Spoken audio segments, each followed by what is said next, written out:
नमस्कार दोस्तों। हम आज के सत्र में एक बड़े ज़रूरी मुद्दे पे बात करने जा रहे हैं। बेसिकली अभी जो व्याख्याता और वरिष्ठ अध्यापक और अध्यापक भर्ती परीक्षाएं आयोजित हुई, इस आयोजन के बाद बहुत सारे स्टूडेंट मेरे से व्यक्तिगत रूप से भी मिले और वाया सोशल मीडिया उनसे मेरी बात भी हुई और जिनके भी पेपर ख़राब हुए हैं, है ना, और मोस्टली ख़राब ही होते हैं। जैसे सिलेक्शन जितनी पोस्ट हैं, जैसे 1000 पोस्ट हैं, 5-7 लाख बच्चे होते हैं, तो पेपर ठीक ठाक तो 10-15 हज़ार बच्चों का होता है, बाकी तो पेपर ख़राब ही होता है। अब जिनके भी पेपर ख़राब हुए, उन बच्चों में एक बड़ी कॉमन सी बात निकल कर सामने आई कि हम परीक्षा हॉल में आते हुए सवाल हमारे गलत हो गए। एक बात ये निकल के आई। और दूसरा प्रश्न जो बच्चे अक्सर पूछते भी हैं और उस समय मुझे बता भी रहे थे कि तैयारी खूब करी थी, लेकिन उस अनुरूप पेपर नहीं हुआ। अब जब एक आधा बच्चा अगर ये बात बताता है तो ठीक है, मान लेते हैं, चलो हो गया होगा ऐसा कुछ। लेकिन अगर हर स्टूडेंट जिसका पेपर खराब हुआ है और वो अगर आपको ये बात करें कि आते हुए सवाल गलत हो गए, मुझे जानकारी थी उन प्रश्नों की, मेरे टेस्ट सीरीज में अच्छे मार्क्स आ रहे थे, बावजूद उसके मेरे प्रश्न गलत हो गए, या मेरी जो प्रिपरेशन थी 1-1.5 साल की, उस अनुरूप परफॉर्मेंस नहीं आई, प्रदर्शन उस अनुरूप नहीं आया। तो ये जब कॉमन सभी बच्चों से सुनने को मिलता है, तो मुझे लगता है कहीं ना कहीं एक बेसिक समस्या है जिसको बच्चा समझ नहीं पा रहा है। तो मुझे लगता है कि हमारी अध्ययन की तरीके ठीक नहीं है, हमारे पढ़ने के जो शैली है वो ठीक नहीं है, हम कहीं ना कहीं गलती कर रहे हैं। बाकी प्रश्न बड़ा विचलित करता है कि आते हुए गलत हो गए। मुझे कभी समझ में नहीं आया कि जब आपको प्रश्न का उत्तर आ रहा है फिर गलत कैसे हुआ। इसमें भी 4 ऑप्शन आपके सामने हैं, फिर दिक्कत कहाँ आई? आप समस्या को पहचान नहीं पा रहे हैं। बाकी मैं आपसे पूछूं कि भारत की राजधानी कहाँ है, आप आराम से दिल्ली बता दोगे, फिर ये आता हुआ गलत क्यों नहीं हुआ? मैं अगर आपसे सीधा सा पूछूं कि भाई अशोक किस वंश से संबंधित थे, आप कह दोगे कि मौर्य वंश से संबंधित थे, ठीक है ना। मैं कहूँगा कि ईस्ट इंडिया कंपनी का कोई सवाल पूछ लूँ कि कहाँ की थी, आप कहोगे ब्रिटेन की थी, इंग्लैंड की थी। तो ये प्रश्न तो आते हुए गलत नहीं हो रहे, फिर दूसरे वाले आते हुए गलत क्यों हो गए? तो जो आप अपनी समस्या को फाइंड आउट कर रहे हो ना, बेसिकली यही गलत है। आप समझ ही नहीं पा रहे हो कि गलती हो कहाँ रही है। तो ये आते हुए गलत होने वाला मुद्दा जो है, ये सही नहीं है। आ रहा होता है वो गलत नहीं होता, और गलत हो रहा होता है वो बेसिकली आ नहीं रहा होता है, वो आधा अधूरा आ रहा होता है। तो ये ऐसी गलतियां होती क्यों हैं कि हमारे को प्रश्न आ रहे हैं फिर भी गलत हो रहे हैं? हम इसको गलत तरीके से व्याख्या कर दी गई है। और दूसरी बात कि हमने बहुत पढ़ाई की, उसके बावजूद भी हमारा परफॉर्मेंस उस अनुरूप नहीं है जितनी हमने मेहनत की थी। ये बात ठीक है, मैं इस बात से बहुत सहमत हूँ। और सबसे खास बात देखिए, मुझे कभी डाउट नहीं रहा कि स्टूडेंट पढ़ता नहीं है। वो घर छोड़ के जब शहर की ओर निकलता है, वो किसी शहर के किसी कोने में एक रूम लेता है और उसमें सीमित संसाधनों से जब वो अपना जीवन यापन करता है, अपनी व्यक्तिगत जिंदगी जो है उसको छोड़ के और समर्पित करता है पुस्तकों को, वो अपना 100% देता है। ये भी मुझे पता है, वो अपनी तैयारी में कोई कमी नहीं रखता। ठीक है, कुछ चंद प्रतिशत फीसदी लोग होते हैं जो धोखा करते हैं खुद के साथ ही और परिवार के साथ भी, लेकिन मोस्टली बच्चे पढ़ते भी हैं, इसमें मुझे कोई शंका नहीं है। उसके बावजूद ऐसी क्या स्थितियां बनती हैं कि 5-6-7 महीने 12 महीने पढ़ने के बाद उस अनुरूप रिजल्ट नहीं मिलता? तो ऐसी दिक्कत आती क्यों है? तो मैंने कुछ कारणों की तलाश करने का प्रयास किया जो मेरे व्यक्तिगत अनुभव है, क्योंकि फेल मैं भी बहुत हुआ हूँ। और जब भी फेल होते थे तो हम भी यही कहते थे कि आते हुए प्रश्न गलत हो गए, या जिस अनुरूप तैयारी की थी उस अनुरूप प्रदर्शन नहीं कर पाए। तो उन अनुभवों को मैं अब व्यक्त करना चाहूँगा। मैं चाहता हूँ कि आप इसको ढंग से सुने, तो आगामी जो परीक्षाएं आने वाली है उसमें इस प्रकार की शिकायत लेके आप मेरे पास या किसी और गुरुजी के पास ना जाओ, और आप सिलेक्शन ले लो, अच्छे से चयन ले लो अपना। और चयन नहीं भी होता है तो कम से कम आपको ये तो ना लगे कि मेरी परफॉर्मेंस के अकॉर्डिंग, तैयारी के अकॉर्डिंग परफॉर्मेंस नहीं आई, ऐसी स्थिति ना हो। और ये बड़ा वज्रपात होता है जब आपको प्रश्न आ रहा होता है और आप गलत करके आते हो। तो गलती किस लेवल पे होती है ना? जो आपको गलती लग रही है ना, वो गलती नहीं है, गलतियां पहले होती है। एग्ज़ाम हॉल की इतनी गलती नहीं है जितनी कि पहले होती है, क्योंकि मैं मानता हूँ कि जब एक स्टूडेंट एग्ज़ाम में पेपर देना शुरू करता है, लिखना शुरू करता है, उसके आंसर टिक करना शुरू कर देता है, तो उसके बाद उसका मस्तिष्क जो है वो पेपर में खो जाता है, वो फिर भूल जाता है कि वो क्या है क्या नहीं है, फिर ऐसी गलतियाँ होती नहीं है। तो गलती कहाँ पे रहती है?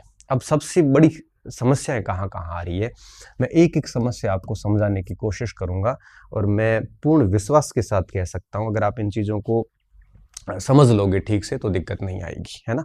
ऐसी गलती रिपीट कभी नहीं होगी। आप फिर कभी ये शिकायत नहीं करोगे कि आते हुए गलत हो गए या तैयारी के अनुरूप परफॉर्मेंस नहीं आई, है ना?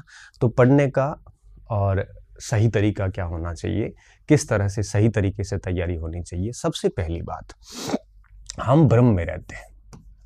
ये भ्रम है ना, ये दूर करना बहुत ज़रूरी है। हम किस किस भ्रम में रहते हैं, देखो, हम सबसे पहले भ्रमित होते हैं कि किस एग्ज़ाम की तैयारी कर रहे हैं। भ्रम कह सकते हो या अनिर्णयन की स्थिति कह सकते हो, है ना? अनिर्णयन। अब आप एक एक बिंदु को मैं समझाऊंगा, आप ठीक से समझना, बहुत छोटे से सेशन में सारी चीज़ें क्लियर करूंगा। जब भी एक स्टूडेंट जैसे फ्री होता है तो वो निर्णय नहीं कर पाता कि वो तैयारी किसकी करे, भ्रमित हो जाता है। अब इसके भ्रमित होने के पीछे कई कारण होते हैं। कारण ये होता है कि एक तो वो देखा देखी करता है, मेरे साथी सब सेकंड ग्रेड की तैयारी कर रहे हैं तो वो हिम्मत ही नहीं कर पाता फर्स्ट ग्रेड की। साथी सब अगर किसी एलडीसी की प्रिपरेशन कर रहे हैं तो वो किसी दूसरे एग्जाम की तैयारी की हिम्मत नहीं जुटा पाता। देखा देखी करना सबसे गलत है। कौन किसकी तैयारी कर रहा है उसको देख के आप तैयारी कर रहे हो, ये गलत है। आप किसी को देख के निर्णय ना लें, ये आपके अनिर्णयन का सबसे बड़ा कारण है।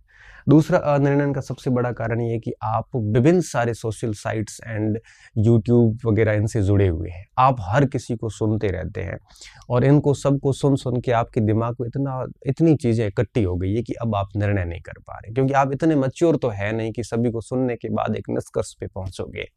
फिर आप क्या होता है कि फिर आप है वो अनिर्णयन की स्थिति में आते हो, आप डिसीजन मेकिंग कर ही नहीं पा रहे हो। तो आपके द्वारा जितना आप भटकोगे, है ना, जितना आप सोशल मीडिया, यूट्यूब, ये जो व्हाट्सएप है, टेलीग्राम है, यूट्यूब वगैरह है, इस दुनिया में जितने ज़्यादा भटकोगे ना, उतना आप अनिर्णय में रहोगे, आप एक सटीक डिसीजन नहीं ले पाओगे।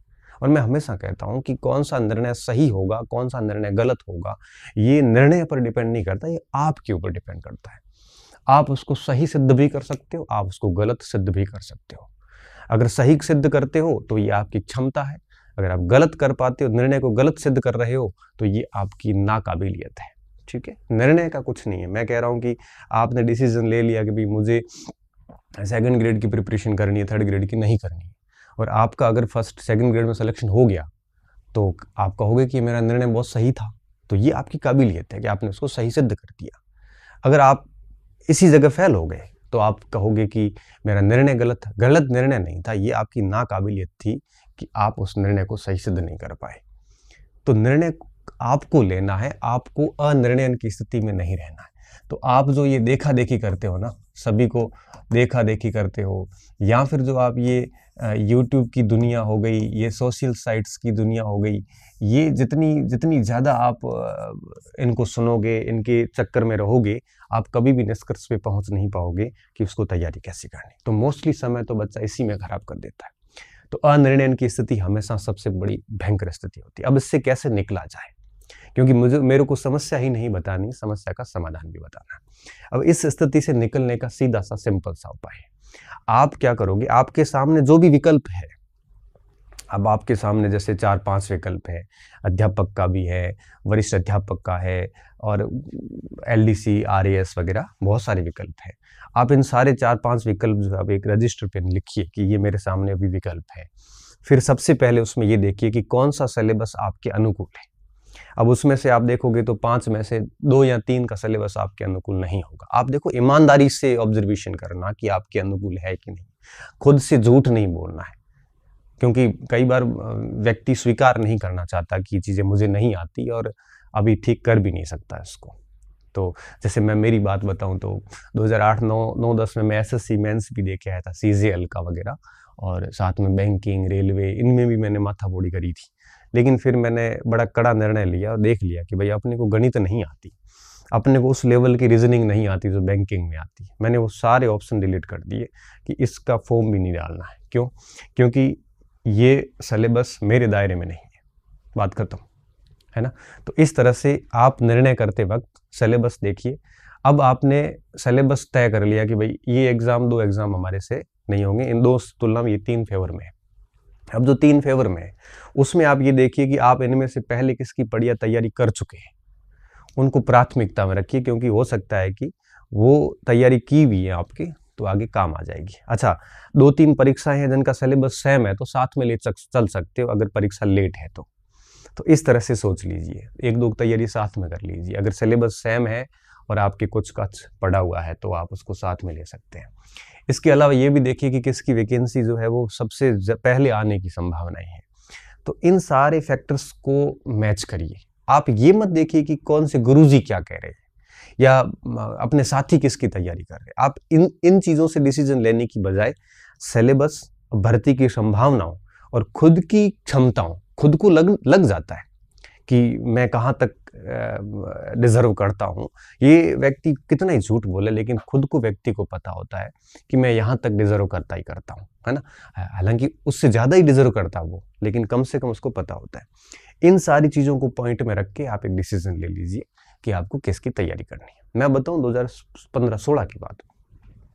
16 में क्या हुआ था कि RAS का एग्ज़ाम और कॉलेज लेक्चर का एग्ज़ाम और फर्स्ट ग्रेड का एग्ज़ाम, ये तीनों हमारे बैक टू बैक थे।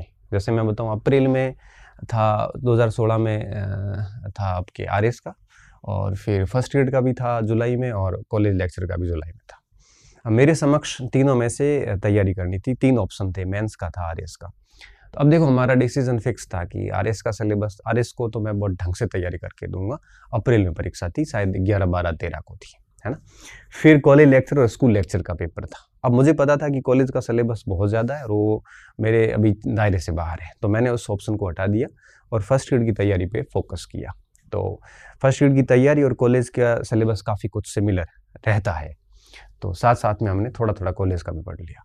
तो रिजल्ट ये निकले कि दोनों में हो गया सिलेक्शन, फर्स्ट ग्रेड में भी हो गया और कॉलेज में भी सिलेक्शन हो गया, फाइनल सिलेक्शन हो गया, और RAS का भी उस इंटरव्यू दे के आए।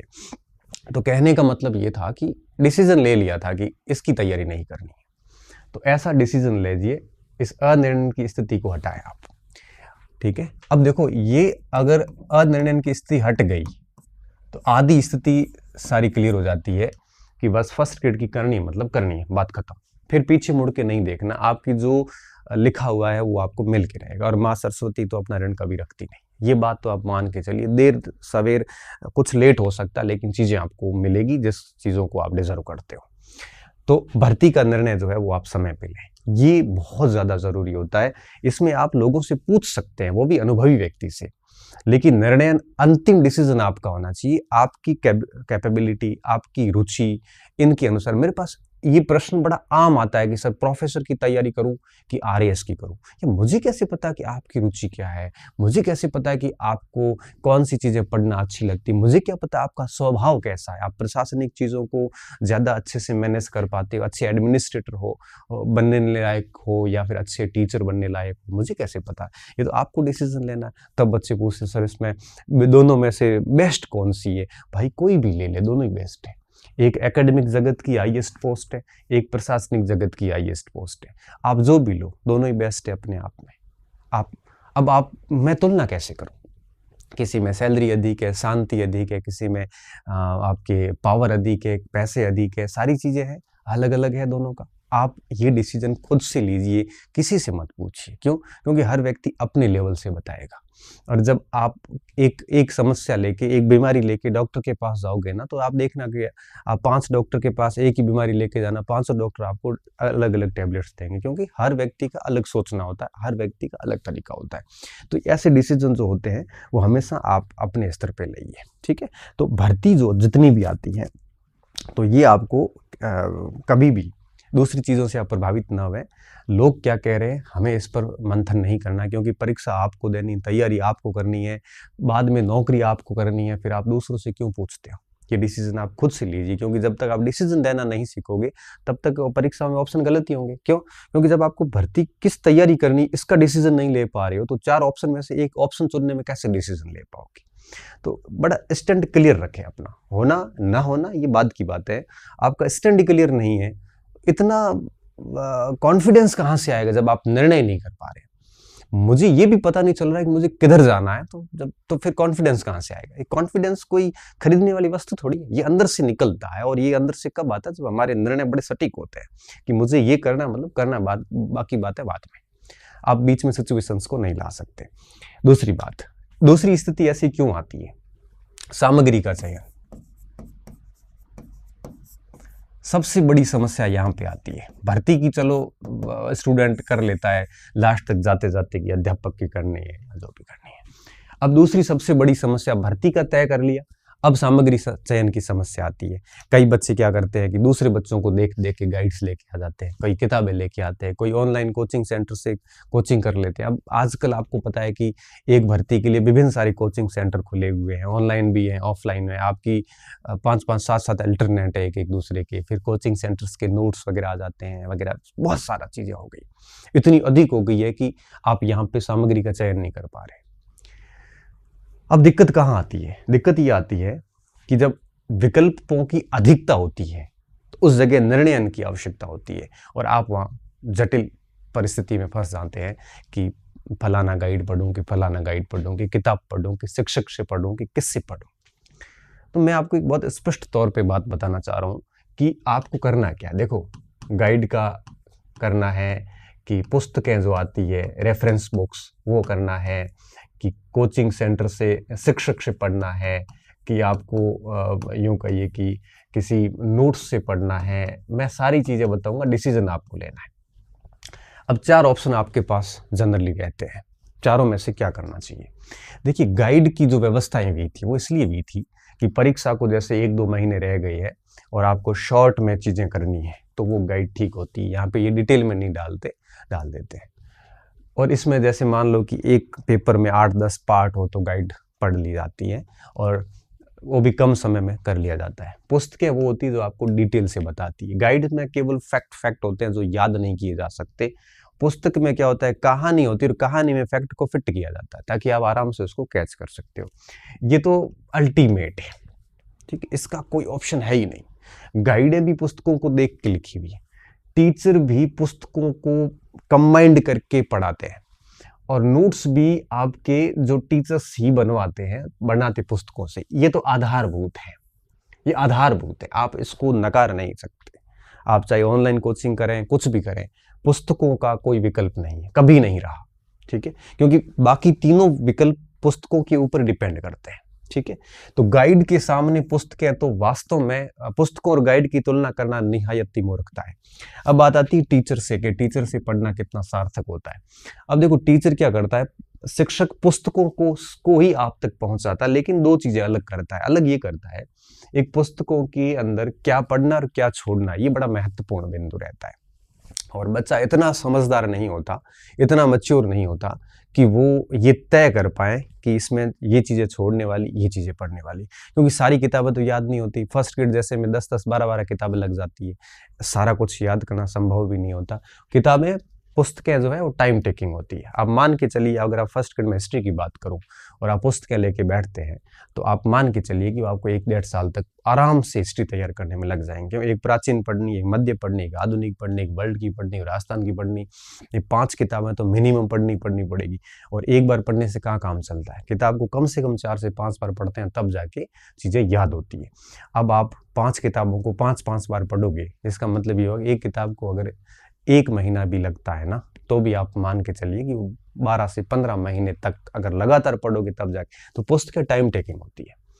अब शिक्षक क्या करता है, इन पुस्तकों में से जो महत्वपूर्ण चीजें वो छांटता है और फिर वो अपनी भाषा में अभिव्यक्त करता है, सामान्य उदाहरण देता है, आसान भाषा यूज करता है, तो पुस्तकों को आसान तरीके से और चयनित तरीके से आप तक पहुंचा देता है। तो बच्चे को समझने में आसानी नहीं होती, मुश्किलात नहीं होती।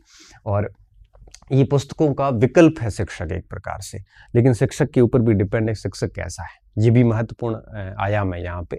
ऐसा नहीं हो कि आप किसी भी ऐसे मार्केट छाप से पढ़ना शुरू कर देते हैं, वो तो आपको लग जाता है 5-7 दिन के अंदर ही कि आप सही शिक्षक के पास में नहीं है। जनरली मैं मानता हूँ कि शिक्षक जो भी आता है खराब नहीं होता, क्योंकि वो पूरी मेहनत के साथ ही आता है ना। अब बात आती है नोट्स की। खुद बनाते हो तो है सही, दूसरों से मांगते हो तो कभी भी पूर्णता का भाव नहीं आएगा, कभी भी अंदर से कॉन्फिडेंस नहीं आएगा कि मेरी तैयारी पूरी है। तो इनमें से चारों में से अच्छा, मैं ये मानता हूं कि आप जो भी पढ़ें, अगर एक पर विश्वास कर लें तो अब पुस्तकों में से भी आजकल आपको पता है कि ढेर सारी पुस्तकें आ गई। तो मेरा ये मानना है कि अगर आप गाइड के साथ जा रहे हैं तो गलत जा रहे हैं। क्यों? कोई भरोसा नहीं है। हालांकि कोई एक आधे पार्ट के लिए पढ़ सकते हो, लेकिन 20 तैयारी गाइड को करके बनाते हैं तो सच में आप कहीं ना कहीं नुकसान करने जा रहे हैं खुद का। हाँ, कोई सेगमेंट, कोई विशेष सेगमेंट किसी गाइड से पढ़ लिया, जैसे स्कूल मैनेजमेंट पोर्शन आता है तो किसी गाइड से देख लिया, तो वो कोई बुरा नहीं है। लेकिन आप हिस्ट्री के हर कोई गाइड लेके बैठे हैं तो फिर नुकसान वाली बात है। पुस्तकें सारा पुस्तकों से पढ़ोगे तो उसको टाइम बहुत अच्छा खासा लग जाता है। टीचर से ठीक ऑप्शन है, क्योंकि कम समय में सारी चीज़ें हैं वो करवा देता है। और दूसरों के नोट्स तो मैं बिल्कुल रिकमेंडेड नहीं करूँगा। नोट्स कभी भी मांगने या खरीदने की वस्तु नहीं होती, लिखने की होती है। आप दूसरों के नोट्स ढेर लगा लेना रूम में, कोई फ़ायदा नहीं देंगे। इसलिए मैं आपको सिर्फ यही कहूँगा कि कोशिश करो कि कुछ सेगमेंट के लिए गाइड भली देख लो, लेकिन जो भी गाइड लाओ तो एक ही लाओ। एक्स्ट्रा बहुत सारे गाइड्स लाके आप अपने आप को कंफ्यूज कर रहे हैं। सबसे बेहतर ऑप्शन होता है कम से कम पुस्तकें अपने पास में रखो, लिमिटेड मटेरियल, क्योंकि हर पुस्तक से 80-90% सवाल आते हैं। कट ऑफ आपके वापस वही 60-65% जाके अटक जाती है। तो बेहतर ये होता है कि आप जो है जो भी स्रोत रखें एक एक रखें। जहाँ तक शिक्षकों की बात है तो आप किसी भी एक शिक्षक से पढ़ सकते हैं, अपने विषय को पढ़ सकते हैं। आपको लगता है कि ये चीज़ें जटिल है, समझनी चाहिए तो समझ सकते हैं। आपको लगता है कि शिक्षक की ज़रूरत नहीं है, मैं पुस्तकों से कर लूँगा, मेरे पास काफ़ी टाइम है, तो आप इसको भी कर सकते हैं। लेकिन ध्यान इस बात का रखना, चाहे शिक्षक से पढ़ो चाहे पुस्तकों से पढ़ो, जब तक आप उसको 4-5 बार नहीं पढ़ोगे, तब तक, जब तक उसकी प्रैक्टिस नहीं करोगे, तब तक आपके परिणाम निकलने वाले नहीं है। अब यहाँ पे सामग्री चयन में सबसे बड़ी दिक्कत कहाँ आती है? दिक्कत ये आती है, आप सामग्री चयन भी कर लेते हैं, लेकिन जैसे आप यूट्यूब की दुनिया में चले जाते हैं या फिर सोशल मीडिया पे आते हैं, तो यहाँ वापस समस्या क्रिएट हो जाती है। क्यों? क्योंकि किताब प्रकाशक है, वो किताब बेचने के लिए अपनी मार्केटिंग कर रहे होते हैं। गाइड के प्रकाशक गाइड की अपनी मार्केटिंग कर रहे होते हैं। कोर्स के जो चलाते हैं ऑनलाइन कोचिंग सेंटर, ये अपनी मार्केटिंग कर रहे होते हैं। नोट्स बेचने वाले अपनी मार्केटिंग कर रहे होते हैं। अब स्टूडेंट इस मार्केटिंग के, इस पूरे मार्केट का एक प्रकार से उपभोक्ता हो जाता है। ठीक है, हम लोग इसमें आते हैं, हम लोग यहाँ से आते हैं, और आप मुझे भी शामिल कर सकते हो उसमें, मार्केटिंग करने वालों में, है ना। तो अब देखिए समस्या कहाँ आएगी। अब स्टूडेंट को एक तार्किक निर्णय लेना होता है कि मैं गाइड के साथ जाऊं, क्योंकि आप गाइड के जो पब्लिशर्स हैं उसको जैसे सुनोगे आपको लगेगा गाइड सब कुछ है। पुस्तक वाले को सुनोगे तो वो कहेगा कि ये तीनों कुछ भी नहीं है, केवल पुस्तक ही महत्वपूर्ण है, और इन सिलेक्शन नहीं होता, पुस्तक से ही होता है, भले खुद का किसी शिक्षक से हुआ। शिक्षक जनरली ये कहेगा कि मेरे से पढ़ लो तो आपको इसकी जरूरत नहीं पड़ती। जनरली हम बोलते हैं तो हम इसको प्रूफ भी करते हैं। नोट्स बेचने वाले ये कहेंगे कि हम इन सभी का निष्कर्ष निकाल रहे हैं। अब इस तरह से आप हो जाते हैं पजल। अब आपको नहीं पता कि आपको क्या करना है। कहीं आप ये सोचने लगते हैं कि कहीं मैंने इन लोगों की बात को गौर नहीं किया, आत्मसात नहीं किया, तो मैं पीछे रह जाऊंगा। ऐसा कुछ भी नहीं है। मैं ये मानता हूं कि इस यूट्यूब सोशल मीडिया की दुनिया से जो बहुत दूर है, वो सबसे पहले सिलेक्शन वही लेते हैं, क्योंकि वो अपने इरादों में बड़ा क्लियर है एकदम से। उसके मानसिक रूप से उसको कोई प्रभावित नहीं कर पा रहा है, और बहुत बढ़िया तरीके से मेहनत कर रहा है, प्रैक्टिस कर रहा है, रिवीजन कर रहा है, और लिमिटेड मटेरियल के साथ कर रहा है। तो मैं यही कहूँगा कि किसी भी, मेरी बात भी मत सुनो, आप अपना डिसीजन खुद से लीजिए। और मैं ये मानता हूँ कि चाहे शिक्षक से पढ़े, चाहे पुस्तकों से पढ़े, चाहे आप अच्छे नोट्स किसी के हैं, आपने खुद ने उसको अपडेट किया है, तो आप इनसे पढ़ें। गाइड को तो मैं आपको पूरा सजेस्ट नहीं करूँगा, लेकिन पढ़ें एक ही, और उसको बार बार पढ़ें, और उसका बार बार प्रैक्टिस करें। एक का सहारा लें, सभी साथ में लेके ना चलें। ठीक है, और ये डिसीजन भी आपको ही लेना है, क्योंकि आपने पर्टिकुलर किसी एक को सुन लिया तो आप उसके साथ जाओगे। ठीक, तो आपको यहाँ पे सामग्री चयन में पूरी सावधानी रखनी है, क्योंकि आपको सब उपभोक्ता समझते हैं, और ऐसी स्थिति में आप कहीं पर भी भ्रमित हो सकते हैं, और डिसीजन आपका पूरा का पूरा बिगड़ सकता है। ठीक है, तो एक सामग्री चयन में यहाँ निर्णय की स्थिति दूर करें। फिर जैसे सामग्री चयन हो जाता है, सामग्री चयन होने के बाद में अब आपने सामग्री चयन कर लिया, परीक्षा की वो देख लिया, अब आप पाठ्यक्रम प्रिंट करें। ठीक है, पाठ्यक्रम प्रिंट कर लें, पाठ्यक्रम अपने हाथ में रखें, और फिर उसको 3 चरणों में चलने दें। सबसे पहला होता है पाठ्यक्रम को पूर्ण किया जाए। एक बार हम गलती कहाँ करते हैं, हम गलती ये करते हैं कि कई बार जो हमारे आसान सरल बिंदु है वो हम छोड़ देते हैं कि इसका तो क्या है, कर लूंगा, बाद में कर लूंगा। और कई बार हम कठिन कठिन टॉपिक करते जाते हैं, उसको बार बार करते हैं और सरल टॉपिक को छोड़ देते हैं क्योंकि ये तो हमें आ रहा है, हम इस गलत फहमी में रहते हैं। और स्थितियां ये बनती है कि परीक्षा जब आती है तो उस कमजोर टॉपिक पढ़े हुए नहीं होते हमारे, क्योंकि हम हमेशा कठिन कठिन टॉपिक, अब मान के चलिए कि अगर 10 टॉपिक के पाठ्यक्रम में 10 में से 3-4 टॉपिक ऐसे जो हमने बिल्कुल पढ़े नहीं, छोड़ रखे हैं उसको कि ये तो बाद में कर लेंगे, ये तो बाद में कर लेंगे, ये तो मुझे आता है, ये तो मैं बाद में कर लूंगा, कुछ पॉइंट्स ऐसे छोड़ देते हैं। और जैसी परीक्षा हॉल में जाते हैं तो वो रिवीजन होता नहीं है, फिर सामान्य प्रश्न पढ़े भी तो होते हैं लेकिन एग्जैक्ट रिवीजन नहीं होता है, तो उस वजह से कंफ्यूजन में जाते हैं और फिर आपकी तीनों, अब वो छोड़ भी नहीं सकते क्योंकि आपके पढ़े हुए सवाल कभी न कभी पढ़े थे लेकिन रिवीजन नहीं किया, ये आपकी गलती थी, वो पॉइंट आपने छोड़ दिए थे और उसके अभाव में वहां पे फिर आपके चारों विकल्प में आप कंफ्यूज हो जाते हैं, 2 विकल्प में कंफ्यूज हो जाते हैं और वहां पे आप मोस्टली संभावना है कि गलती करके आते हैं।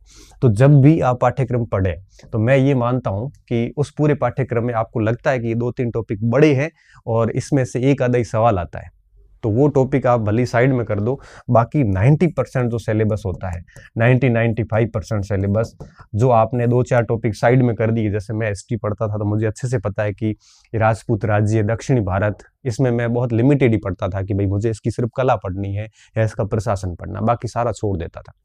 वो आप चाह के छोड़ते, वो तो छोड़ दिया, बाकी जितना भी है वो आप कंप्लीट पढ़ो, बीच में छोड़ो मत किसी को भी, ऐसे मत छोड़ो कि ये बाद में कर लूंगा, यही आसान है, कोई भी आसान नहीं होता, कोई भी टफ नहीं होता। तो जब भी पाठ्यक्रम आप सिलेबस लाते हो तो इन रिसोर्सेज से आप उस पूरे सिलेबस को कंप्लीट करें, ठीक है। और जैसे ही पाठ्यक्रम पूरा होता है फिर आप कंटिन्यू हो जाए रिवीजन पे, रिवीजन कंटिन्यू चलने दें, ठीक है। जितना आप अभ्यास करोगे और कोशिश करो कि कम से कम 5-7 बार पुनरावृत्ति हो, रिवीजन हो, 5-7 बार रिवीजन होगा तभी जाके वो जो कोर्स आपने 90-95% पूरा किया है वो जाके आपको फायदा देगा। रिवीजन आप कैसे भी कर सकते हैं, 5 दिन पढ़िए, 2 दिन रिवीजन कर लीजिए, या फिर आप टॉपिक पूरा पढ़ के फिर उसको वापस पढ़ लीजिए, कैसे भी कर सकते हैं, या आपके ऊपर है कि आप उसको रिवीजन को कैसे करते हो, या पूरा पढ़ने के बाद फिर वापस शुरू करो, फिर वापस शुरू करो, ऐसा कर सकते हो। और तीसरी चीज होती है अभ्यास।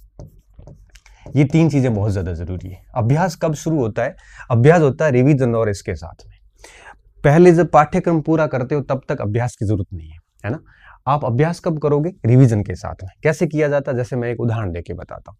जैसे आप इतिहास का एक पाठ पढ़ रहे, सिंधु घाटी सभ्यता, ठीक है। आप सिंधु घाटी सभ्यता के आपके हाथ से नोट्स बने हुए थे या फिर आपने पूरी पुस्तक में से नोट आउट चीजें कर रखी थी, उसको आपने पूरा रिवीजन किया। रिवीजन करने के बाद में आप पुराने पेपर लाइए।